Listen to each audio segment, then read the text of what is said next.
নাজাতপ্রাপ্ত দলের আকিদা হাফেজ বিন আহমদ আল হাকামি রহিমাহুল্লাহ ১০ নিয়ত বিশুদ্ধ হওয়ার তাৎপর্য কি নিয়ত বিশুদ্ধ হওয়ার অর্থ হচ্ছে বান্দা তার প্রকাশ্য এবং অপ্রকাশ্য সকল কথা ও কাজের মাধ্যমে একমাত্র আল্লাহর সন্তুষ্টি কামনা করবে আল্লাহ তাআলা বলেন ওয়ামা উমিরু ইল্লা লিয়াবুদুল্লাহ মুখলিসিন লাহুদ্দিন হুনাফা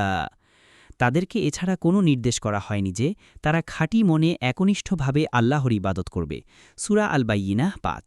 আল্লাহ তাআলা আরও বলেন ওয়ামালি আহাদিন ইনদাহু মিন নি'মাতিন তুজজা ইল্লা ইবতিগাআ ওয়াজহি রাব্বিহিল আ'লা এবং তার উপর কারও এমন কোনো অনুগ্রহ নেই যার বিনিময় প্রদান করা হচ্ছে বরং তার মহান প্রভুর সন্তুষ্টি অর্জনের জন্যই সূরা আল-লাইল ১৯-২০ আল্লাহ তাআলা বলেন ইন্নামা নুতঈমুকুম লিওয়াজহিল্লাহি লা নুরিদু মিনকুম জাযাআও ওয়ালা শুকুরা তারা বলে আমরা কেবল আল্লাহর সন্তুষ্টি অর্জনের জন্যই তোমাদেরকে আহার প্রদান করি তোমাদের পক্ষ হতে কোনো প্রতিদান ও কৃতজ্ঞতা কামনা করি না সূরা আল ইনসান ৯ আল্লাহ তাআলা বলেন মান কানা ইউরিদু হারসাল আখিরাতি নাজিদ লাহু ফি হারসি ওয়ামান কানা ইউরিদু হারসাদ দুনিয়া নু'তিহি মিনহা ওয়ামা লাহু ফিল আখিরাতি মিন নাসিব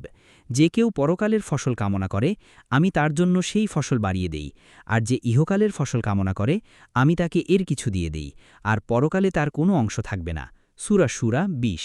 এ মর্মে আরও আয়াত রয়েছে